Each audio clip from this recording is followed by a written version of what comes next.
اس کے بعد علی نے فرمایا تم ایسے کرو کہ تم سردار ہو قریش کے، تم مسجد میں جا کے اعلان کراؤ۔ تو وہ اس نے ایسے ہی کیا، وہ مسجد میں جا کے اس نے اعلان کرایا، لیکن نو بڈی لسن ٹو ہم۔ پھر آخر ابو سفیان جو تھا، ان کی اپنی بیٹی ام حبیبہ نبی صلی اللہ علیہ وسلم کی زوجہ تھی، تو وہ ان کے پاس وہ گئے، اور وہ وہاں پر جب گئے ہیں تو انہوں نے جب وہ try to sit down on the card, تو انہوں نے جو کپڑا تھا نا، جو کمبل تھا یا چادر تھی، انہوں نے اس کو ہٹا دیا۔ انہوں نے کہا، ابو سفیان نے کہا کہ تم کمبل کو مجھ سے بچا رہی ہو یا مجھے کمبل سے بچا رہی ہو؟ وہ حبیبہ نے کہا تم مشرک و نجس ہو، اور تم رسول اللہ کے کمبل پر تم نہیں بیٹھ سکتے ہو۔ ابو سفیان نے کہا کہ خدا کی قسم میرے بعد تمہیں شر پہنچ گیا ہے۔ اس طرح ابو سفیان مایوس اور ذلیل ہو کر اونٹ پر بیٹھ کر مکہ واپس چلا گیا۔ ذرا سوچئے کہ ابو سفیان بھی 10,000 کا امیر بن کر جنگ عذاب میں آیا تھا، اور ابھی اپنی پناہ کی بھیک مانگنے کے لیے وہ کہاں ادھر ادھر پھر رہا تھا، اور اس کو نہیں مل رہی تھی۔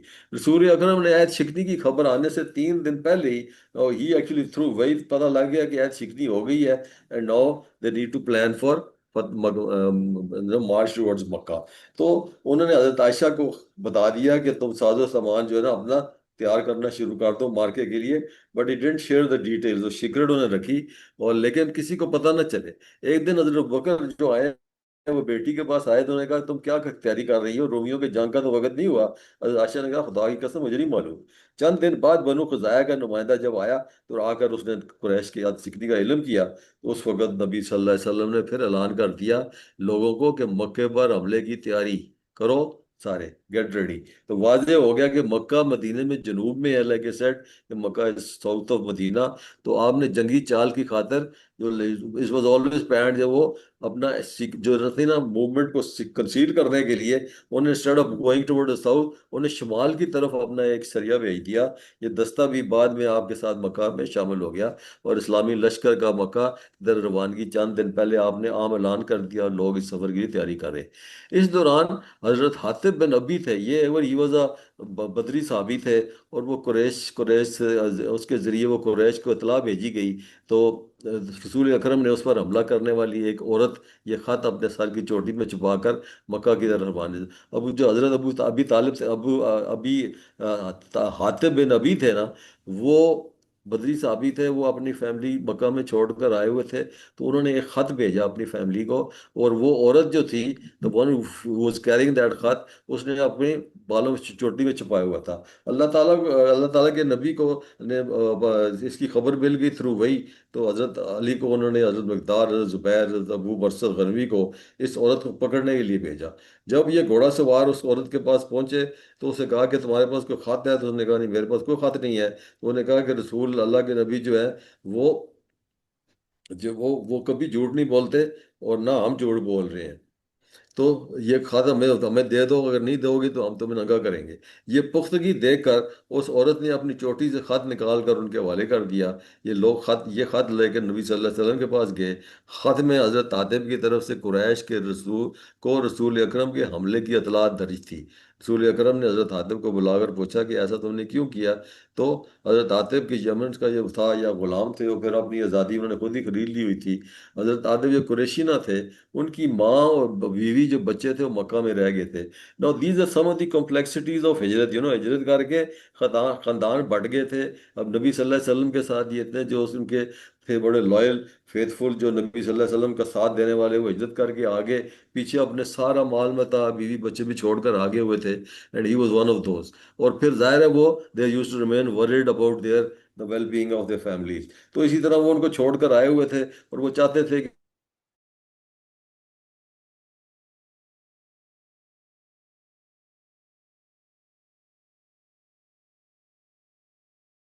آپ کی آواز نہیں آ رہی۔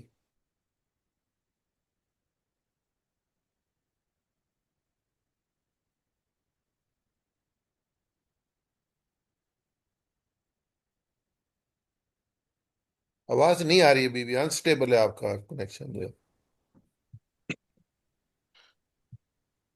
پھر ہاں جی، کیا ادھر تو آ رہی ہے، ہیں؟ سر آپ آ کو رہی ہے جی، بالکل آ رہی ہے۔ آپ کو آواز آ رہی ہے۔ جی ٹھیک ہے، بسم اللہ کریں جی۔ اچھا چلے۔ تو وہ now you talking about this حضرت عاطف یمن، یہ جو جنہوں نے اپنی بیوی بچوں کے لیے خط بھیجا تھا سیکریٹلی، اور وہ خط پکڑا گیا، اور وہ بھی جو جس the one who was carrying it، اس کو وہ خط واپس لے کر آ گیا حضرت علی، اور آگے انہوں نے دیا، تو پھر حضرت نبی صلی اللہ علیہ وسلم نے اس کو بلایا اور اس سے پوچھا، تو انہوں نے کہا کہ تم نے ایسا کیوں کیا؟ تو انہوں نے پھر اپنی سچویشن ایکسپلین کی، انہوں نے کہا خدا کی قسم، میں اور اللہ کے رسول پر مجھے پختہ ایمان ہے، یہ تو مرتد ہوا ہوں، اور نہ مجھ میں کوئی تبدیلی آئی ہے۔ اصل بات یہ ہے کہ میرے اہل و عیال قریش میں پھنسے ہوئے ہیں، میرا کوئی قرابت دار بقا میں نہیں ہے جو ان کی حفاظت کرے، جبکہ دوسرے لوگوں کی قرابت دار بقا میں موجود ہے۔ میں نے اس خط کے ذریعے قریش پر احسان کرنا چاہا کہ وہ میرے بال بچوں کی ذرا حفاظت کر لیں۔ تو this was a reason he give. تو اس پہ حضرت عمر جو تھے وہ فوراً انہوں نے کہا کہ نبی صلی اللہ علیہ وسلم نے کہا کہ مجھے اجازت دے میں اس کی گردن اڑا دوں۔ تو نبی صلی اللہ علیہ وسلم نے کہا یہ منافق ہے اور نہ اس نے کوئی خیانت کی ہے، تو آپ جو ہے نا اس کو، انہوں نے کہا کہ یہ اہل بدر ہے، یہ بدری صحابی ہے، اور بدری کو اللہ نے کیا کہا ہے؟ اللہ تعالیٰ نے اہل بدر کے لیے کہا ہے کہ تم جو چاہو کرو، میں تمہیں بخش دوں گا۔ تو حضرت عمر when he learned this، ان کی آنکھوں میں آنسو آ گئے، اور انہوں نے کہا کہ اللہ اور اس کا رسول بہتر جانتا ہے۔ لیکن however that خط was intercepted، اور مسلمانوں کی جو جنگی تیاریوں کی خبر تھی وہ قریش تک جانے سے پریونٹ ہو گئی۔ تو اسلامی لشکر کی تعداد 10,000 تھی، 10 محرم ہے، 8 ہجری ہے، مکہ کی طرف روانگی ہے، اور ابو رحم غفاری جو تھے ان کو پیچھے انہوں نے مدینہ کا انچارج بنایا، اور اپنے آپ کو now they started to move. اور جافا کے قریب پہنچ کر رسول اکرم نے اپنے چچا حضرت عباس سے ملاقات ہوئی۔ نا حضرت عباس کون ہے؟ جیسے حضرت حمزہ تھے نا، وہ واز بہت ویری ویری اسٹرانگ، اسی طرح حضرت عباس واز آلسو ویری اسٹرانگ، اور ان کے چچا تھے اور بڑے وہ تھے، اور یہ ہجرت کر کے حبشہ چلے گئے تھے، اور وہ جب واپس آئے ہیں تو انہوں نے کہا ہم نے تو ڈبل ہجرت کی ہے۔ تو وہ اپنے اہل عیال کے ساتھ جہاں وہاں پہنچے، ابھی ناؤ ہی واز ڈوئنگ ہجرت to Medina, coming back from Habsha basically. تو رسول اکرم کو بڑے خوشی ہوئے ان کو مل کے، انہوں نے کروایا تھا انہوں نے کہا آپ سب سے آخری مہاجر ہیں جس طرح میں سب سے آخری نبی ہوں۔ تو حضرت عباس نے اسلامی لشکر میں وہ شامل ہو گئے، then he was a very important figure in subsequently جو فتح مکہ میں ان کا بہت زیادہ رول ہے۔ تو اسلامی لشکر جب مکہ کی طرف بڑھا اور اصفہان قدیر کے درمیان ایک قدیم نامی چشمے پر پہنچ کر رسول اکرم نے روزہ توڑ دیا۔ اور یہ ہم نے پڑھا تھا نا کہ جیسے اس سے پہلے جو جنگ بدر تھی اس میں بھی انہوں نے روزہ نہیں رکھا تھا، اور یہ بھی کیونکہ ایک سفر بھی تھا اور ایک طویل اس میں وہ اسٹرگل بھی تھی اور فزیکلی بڑا اسٹریسفل تھا، تو یہاں پر انہوں نے روزہ بھی توڑا، اور باقی صحابہ نے بھی ان کو دیکھ کر توڑ دیا۔ جس سے معلوم ہوا کہ روزہ توڑ سکتے ہیں جب آپ سفر میں ہو، اسی طرح نماز قصر بھی آپ کر سکتے ہیں۔ تو اسلامی لشکر مدینہ سے تقریباً 20 کلومیٹر شارٹ تھا۔ حضرت عباس نے نبی صلی اللہ علیہ وسلم سے کہا کہ اگر مجھے آپ اجازت دیں تو میں قریش سے جا کے بات چیت کرنے کی اجازت مانگی تاکہ لڑائی کی نوبت نہ آئے۔ آپ نے اجازت دے دی۔ حضرت عباس رات کے وقت رسول اکرم کے سفید خچر پر سوار ہو کر وہ چلے، اور وہ جب جا رہے تھے نا تو نبی صلی اللہ علیہ وسلم نے کہا کہ جدھر جدھر ہے نا تو اپنے کیمپ میں آگ جلا دو۔ وہ الاؤ جو تھے نا جیسے کیمپ فائر ہوتی ہے، انہوں نے سب نے آگے جلا دی، اور 10,000 جگہوں پر وہ آگ جل رہی تھی۔ اور ابو سفیان کہتا ہے کہ خدا کی قسم میں نے آج رات تک ایسی آگ اس سے پہلے کبھی نہیں دیکھی، اور اس قسم کا لشکر میں نے پہلے کبھی نہیں دیکھا۔ تو بدیل کا جواب دیا کہ خدا کی قسم یہ بنو خزاعہ ہوں گے، یعنی بنو خزاعہ the ones who were victim، جن کو انہوں نے بنو بکر نے جن کے بندے مارے تھے۔ تو وہ سفیان نے کہا نہیں، بنو خزاعہ نہیں ہو سکتے، وہ تو بہت کمزور ہیں، تو ان کی آگ اور لشکر ہے۔ تو حضرت عباس کہتے ہیں مجھے حضرت اس کی جو حضرت ابو سفیان کی میں نے آواز سنی، تو میں نے اس کو کال کیا تو اس نے میری آواز پہچان لی۔ اس نے کہا کیا ابو الفضل؟ میں نے کہا ہاں۔ اس نے کہا یہ کیا ہے؟ تو انہوں نے کہا میرا ماں باپ تجھ پر قربان، یہ کیا ماجرا ہے؟ تو انہوں نے کہا یہ ایک لشکر سمیت رسول اکرم صلی اللہ علیہ وسلم ہے۔ انہوں نے کہا ہائے قریش کی تباہی۔ اس نے پوچھا اب کیا ہو سکتا ہے؟ اس نے کہا اگر تمہیں پا لیں گے تو تمہیں قتل کر دیے جاؤ گے، تمہارے لیے بہتر ہے کہ تم اس خچر میں میرے پیچھے بیٹھو، میں تمہیں نبی صلی اللہ علیہ وسلم کے پاس لے جا کے تمہیں ایمان دلاتا ہوں، یعنی کہ میں تمہیں وہاں سے سیکورٹی دلاتا ہوں۔ ابو سفیان جو تھے ان کے پیچھے بیٹھ گئے، اور اس کے ساتھ جو 2 ساتھی تھے ان کو واپس بھیج دیا انہوں نے۔ تو دین ہی ٹریول ٹو، وہ حضرت کے ساتھ نبی صلی اللہ علیہ وسلم کے پاس گئے۔ یہ پاس تھرو حضرت عمر کا جو الاؤ تھا جہاں پہ انہوں نے آگ جلائی ہوئی تھی، انہوں نے وہاں گزرے تو انہوں نے پوچھا کہ کون ہے؟ تو انہوں نے کہا ابو سفیان۔ انہوں نے دیکھا تو انہوں نے کہا کہ ابو سفیان اللہ کا دشمن انہوں نے کہا سب تعریف اللہ کے لیے جس نے اسے بغیر کسی عہد و پیما کے ہمارے قبضے میں دے دیا. یہ کہہ کر حضرت عمر جو تھے نا دین ہی رش ٹورڈز نبی صلی اللہ علیہ وسلم. لیکن وہ کہتے ہیں کہ میں نے اپنے جو خچر ہے تیز طرح دوڑایا اور میں اس کو ابو سفیان کو نبی صلی اللہ علیہ وسلم کے پاس لے گیا. نبی صلی اللہ علیہ وسلم کے پاس جب وہ گئے حضرت عباس نے کہا تو نبی صلی اللہ علیہ وسلم سے کہا کہ تو ابو سفیان کو فور دا ٹائمنگ اپنے خیمے میں لے جاؤ because this was the night time اور صبح کے وقت تم اس کو میرے پاس لے کر آنا. حضرت عباس نے خیمے میں ابو سفیان کو کئی بار اسلام کی دعوت دی لیکن وہ ٹس سے مس نہیں ہوا اور صبح صبح جو ہے رسول اکرم کی خدمت میں پیش کیا تو آپ نے ابو سفیان سے کہا ابو سفیان تم پر افسوس ہے کہ تمہیں سمجھ نہیں آئی کہ اللہ کے سوا کوئی اور الہ نہیں ہے. اس نے کہا میرے باپ آپ پر فدا میں کتنی بار کہ میں آپ کتنے بردبار اور کتنے کریم ہیں مجھے اچھی طرح سمجھ آ گئی ہے کہ اگر اللہ کے علاوہ کوئی اور الہ ہوتا تو اب تک وہ میرے کام آ چکا ہوتا.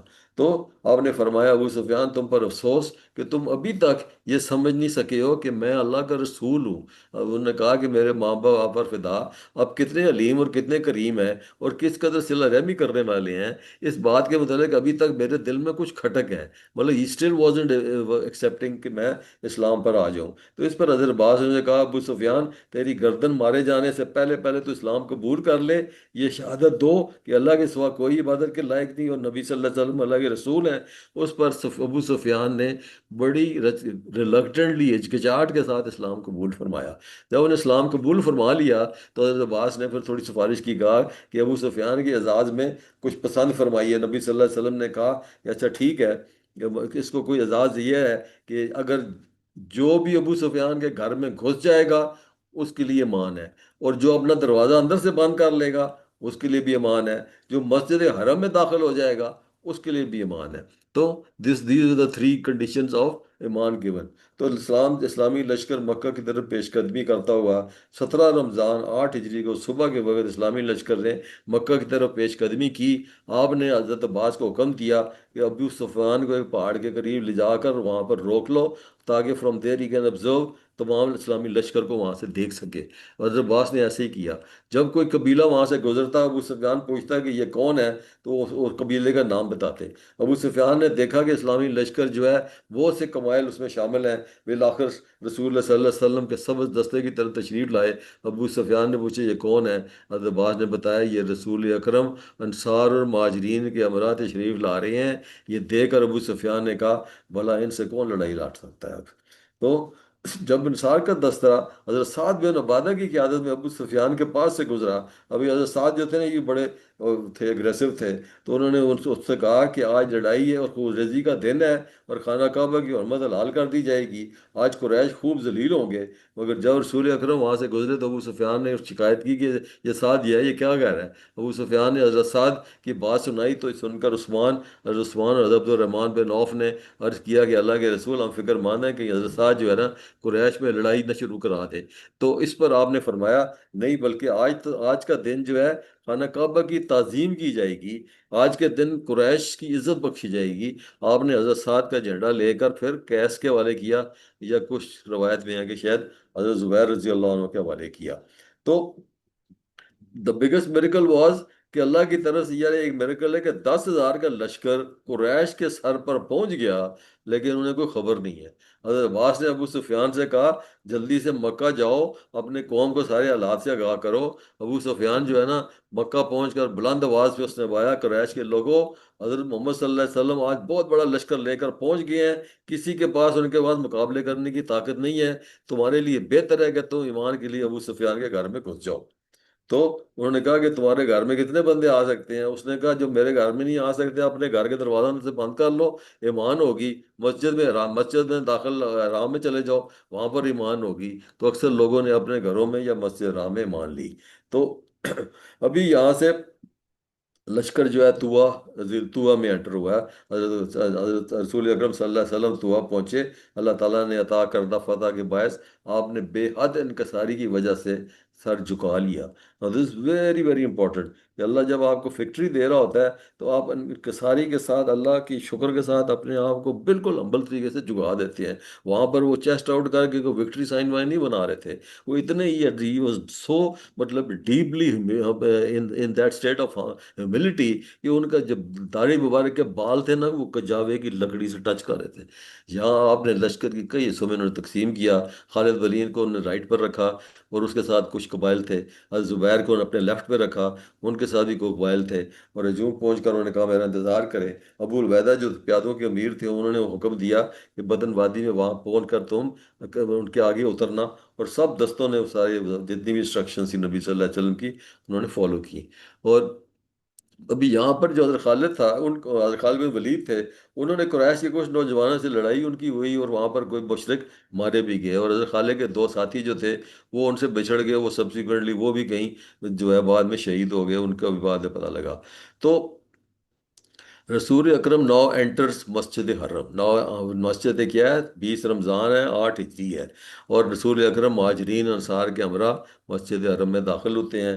آپ کی اونٹنی پر سوار ہیں، آپ کے ہاتھ میں چھڑی ہے. چھڑی سے حجر اسود کو چھو کر طواف کیا. اور اس وقت خانہ کعبہ کے اندر باہر تقریباً 360 بت تھے. آپ طواف کے دوران ہر بت کو چھڑی سے چھوتے تھے اور منہ کے بال گر جاتا تھا. اور آپ کا صاحب کیا کہہ رہے تھے؟ وَقُلْ جَاءَ الْحَقُّ وَزَهَقَ الْبَاطِلُ إِنَّ الْبَاطِلَ كَانَ زَهُوقًا. اور آپ صلی اللہ علیہ وسلم اعلان کر دیجئے کہ حق آ گیا اور ان الباطل کان زهوقا، اور باطل مٹ گیا اور باطل تھا ہی مٹنے کے لیے. اور یہ ابھی یہ جو آیت ہے نا یہ کب نازل ہوئی تھی؟ یہ ایکچولی حبشہ کے موقع میں نازل ہوئی تھی. جو اس میں جو نبی صلی اللہ علیہ وسلم پڑھ رہے تھے یہ اعلان اس وقت کیا گیا تھا جب مسلمانوں کی ایک بہت بڑی تعداد چھوڑ کر حبشہ پر پناہ گزین تھی. اور باقی مسلمان جو تھے نا بہت بے کسی اور مظلومی حالت میں تھے. اور مکہ کے اطراف میں جتنا بھی تھا نا ہر وقت ان کو جان کا خطرہ بڑھا رہتا تھا. تو اس وقت بظاہر باطل ہی کا غلبہ تھا، غلبہ حق کا اثار کہیں دور نظر نہیں آ رہے تھے. لیکن اللہ سبحانہ تعالیٰ نے کیا کہہ رہا تھا؟ وَقُلْ جَاءَ الْحَقُّ وَحَقَّ الْبَاطِلُ. حکم دیا کہ تم صاف صاف ان باطل پرستوں کو بتا دو کہ باطل حق آ گیا اور باطل مٹ گیا ہے. اور ایسے وقت میں یہ عجیب اعلان جو تھا نا انہوں نے لوگوں کو تھوڑا سا مذاق اڑا دیا. لیکن ایگزیکٹلی 9 years آفٹر جب یہاں پہ آئے ہیں نبی صلی اللہ علیہ وسلم شہر مکہ میں فاتح کی حیثیت سے داخل ہو رہے ہیں. آپ نے کعبے میں جا کر اس باطل کو مٹا دیا جو 360 بتوں کی صورت میں وہاں سجے ہوئے تھے. بخاری عبداللہ بن مسعود بس بیان کرتے ہیں کہ فتح مکہ کے دن نبی صلی اللہ علیہ وسلم کعبہ کے بتوں پر ضرب لگا رہے تھے اور آپ کی زبان میں یہ الفاظ جاری تھے. سورہ سبا کے وال ہے قل جاء الحق کو کہہ دیجئے کہ حق آ گا وما یعبد الباطل باطلو، اور باطل نہ ابتدا کرتا ہے وما یعبدو، اور نہ وہ پھیر کر لاتا ہے. تو چونکہ آپ کی حالت احرام میں نہ تھے اس وقت صرف طواف ہی کیا. پھر آپ نے حضرت عثمان بن طلحہ کو بلا کر خانہ کعبہ کی چابی لی اور اپنے دست مبارک سے خانہ کعبہ کھولا. آپ نے خانہ کعبہ کے اندر تشریف لے گئے. وہاں پر فرشتوں کی تصویریں لگی ہوئی تھیں، حضرت ابراہیم کی تصویریں، حضرت اسماعیل کی تصویریں. ان کے ہاتھوں میں فال گری کے تیر تھے. یہ دیکھ کر آپ نے فرمایا کہ اللہ ان مشرکین کو ہلاک کر دے. اللہ کی قسم ان دونوں پیغمبروں نے کبھی فال کے تیر استعمال نہیں کیے تھے. اور پھر وہاں پر یہ آیت سورہ ال عمران کے اللہ نے پڑھا، نبی نے پڑھا ما کان ابراہیم یہودیا و نصرانیا ولکن کان حنیفا مسلما. نہیں تھے ابراہیم یہودی نہ عیسائی، لیکن وہ کیا تھے؟ حنیفاً مسلمہ، یعنی کہ وہ خالص یکسو مسلمان تھے. وما کان من المشرکین، اور مشرکینوں میں سے نہیں تھے.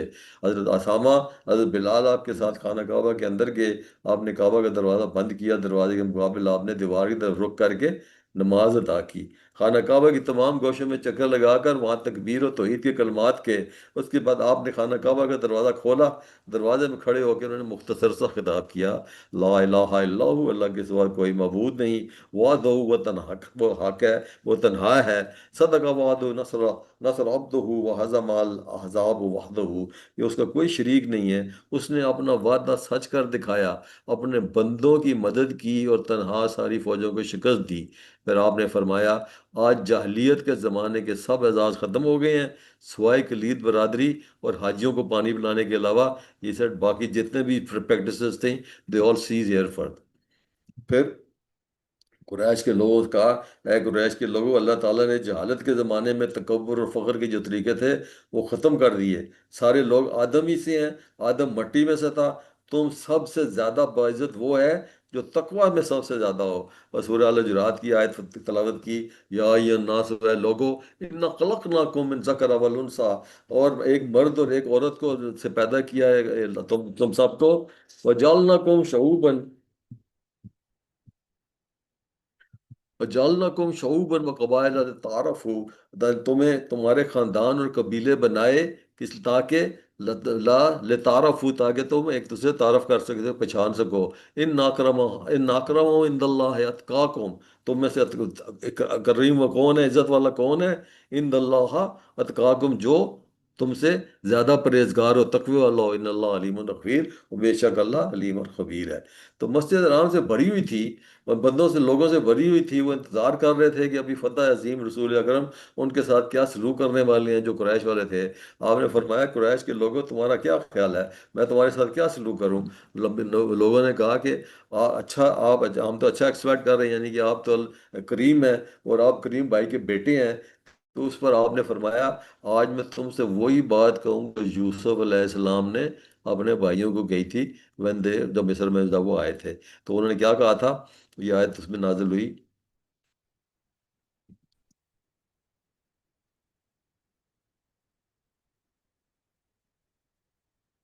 قال لا تثریب علیکم اليوم، تو یوسف علیہ السلام نے کہا، آج تم پر کوئی الزام نہیں. یغفر اللہ لکم، اللہ نے تم کو معاف کر دیا. وَهُوَ الرحمٰن الرحیم، اور وہی رحم اور رحم کرنے والا ہے. بعد میں رسول اکرم ام بانی بنتے ابی طالب کے گھر تشریف لے گئے. وہاں پر انہوں نے غسل کیا اور انہوں نے 8 رکعت نماز شکرانہ پڑھا. ام بانی اپنے دو دیوروں کے ساتھ، دیواروں کو چھپا رکھا تھا، کیونکہ ابی طالب انہیں قتل کرنا چاہتے تھے، 2 دیوروں کو. تو آپ نے فرمایا، اے ام بانی، جسے تم نے بنا دی ہے اسے ہم نے بھی بنا دی. تو یاد رکھیے، مسلمانوں کا مکہ پر حملہ آور ہونے کی وجہ یہ تھی. Now what was the reason which actually instigated this فتح مکہ؟ وہ جو بنو بکر اور بنو خزاعہ کا جو جھگڑا تھا آپس میں. تو نبی صلی اللہ علیہ وسلم نے بنو خزاعہ کو الاؤ کیا کہ ابھی قصاص کے طور پر آپ ان پر حملہ کر سکتے ہیں، اور ان کو اجازت دی کہ آپ عصر کے ٹائم جا کر ان کو حملہ کریں. اس کے بعد آپ نے فرمایا کہ خانہ کعبہ کی حرمت جو ہے واپس لوٹ آئے گی. اس کے مزید وضاحت آپ نے فتح کے دن والے خطبے میں فرمائی. تو پھر اس کے بعد وہ گئے ہیں صفا کے اوپر. وہاں پر پھر عام بیعت کا ایک سلسلہ تھا. وہاں پر بیٹھ کے لوگ آتے تھے، آپ سے بیعت کرتے تھے. اور بیعت کا نقشہ سورہ نصر میں جو کہا، اذا جاء نصر اللہ والفتح ورأیت الناس يدخلون فی دین اللہ افواجا فسبح بحمد ربک واستغفر انہ کان توابا. جب اللہ کی مدد آئی، مکہ کی فتح، جب آپ فتح کر لیں گے تو آپ لوگوں کو دین کے جوک در جوک داخل ہوا دیکھیں گے. اس وقت سمجھیں گے کہ آپ کا مقصد پورا ہو گیا، سفر آخرت قریب ہے، اس کی تیاری کیجئے. بس اپنے رب کی تعریف کے ساتھ، فسبح بحمد ربک واستغفر، رب کی تعریف کے ساتھ پاکی بیان کریں، اس سے بخشش طلب کریں. بے شک وہ بڑا ہی توبہ قبول کرنے والا ہے.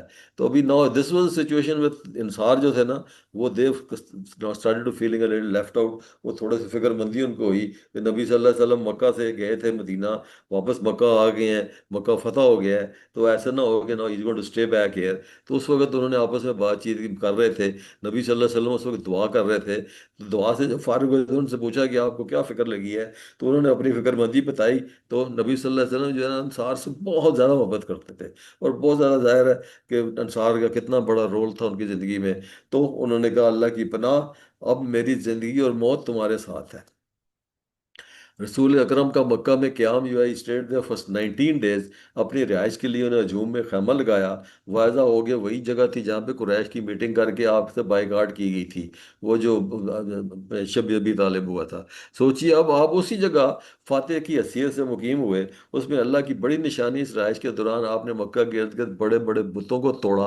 اور پھر اسی طرح جتنے بھی اطراف میں جہاں جہاں بھی بت تھے، آل the booths were demolished. انہوں نے خالد بن ولید کو نخلا میں بھیجا، وہ وہاں پر گیا اور وہاں پر انہوں نے جا کے تمام بتوں کا تو توڑا. تو مکہ فتح مکہ نہ صرف ایک فوجی کامیابی تھی، بلکہ ایک روحانی انقلاب بھی تھا. اس کے ذریعے شرک کا خاتمہ ہوا، اسلام عرب میں غالب آیا، اور رسول اکرم صلی اللہ علیہ وسلم کا مشن تکمیل کے تقریب. تو ابھی this was the last of 8th ہجری. اور انشاءاللہ پھر آگے ہم چلیں گے تبوک پر ان دا نیکسٹ لیسن. تو اللہ تعالیٰ سے ہم دعا کرتے ہیں اللہ رسول کریم صلی اللہ علیہ وسلم کی اتباع و اطاعت کی توفیق عطا فرمائے. وآخر طوانا الحمد للہ رب العالمین. سبحانک اللہم و بحمدک نشہد لا الہ الا انت نستغفرک و اتوب الیک. صدق اللہ العظیم. جزاک اللہ الخیر. کسی کا کوئی پوائنٹ